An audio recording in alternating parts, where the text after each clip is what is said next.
শুরুতে আমরা অপরিচিত ছিলাম, তারপর আপনজন থেকে প্রিয়জন হলাম। ওই দিনটা অনেক সুন্দর ছিল, যেদিন তোমার সাথে আমার প্রথম দেখা হয়েছিল। তুমি জানো না, যেদিন তুমি আমায় প্রথম স্পর্শ করলে, ভূমিকম্প ছাড়াই আমার হৃদয় কেঁপে উঠেছিল। তবে আজ আবারও আমরা অপরিচিত। আজ তোমার মস্তিষ্কে বিরাজ করে তৃতীয় ব্যক্তি। তুমি ভুলে গেলে আমায়, ভুলে গেলে আমার ভালোবাসা, হারিয়ে ফেললে অতীতের সকল স্মৃতিশক্তি। আমার হাজারটা স্বপ্ন ছিল শুধুমাত্র তোমাকে ঘিরে। ইচ্ছে ছিল স্বপ্নগুলো পূরণ করব তোমার হাত ধরে। তবে সেই স্বপ্নগুলো আজ রাত জাগা ঘুমের মতোই মাটি। তাই অপূর্ণতার স্বপ্ন নিয়ে আজ আমি ব্যর্থতার পথে হাঁটি। তুমি চলে যাওয়ার পর আমি বহুদিন ঠিক মতো খাইনি। আয়নার সামনে দাঁড়ালে মাঝে মাঝে নিজেকেই চিনতে পাইনি। তুমি চলে যাওয়ার পর আমি শুধু তোমাকে হারাইনি, হারিয়ে ফেলেছি আমার মানসিক শান্তি। তাই আজ বুক ভরা একাকাশ পরিমাণ দুঃখ আর ক্লান্তি।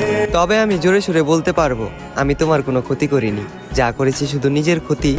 আমাদের শুরুটা অনেক সুন্দর ছিল, তবে ভয়ঙ্কর হলো এর শেষ পরিণতি।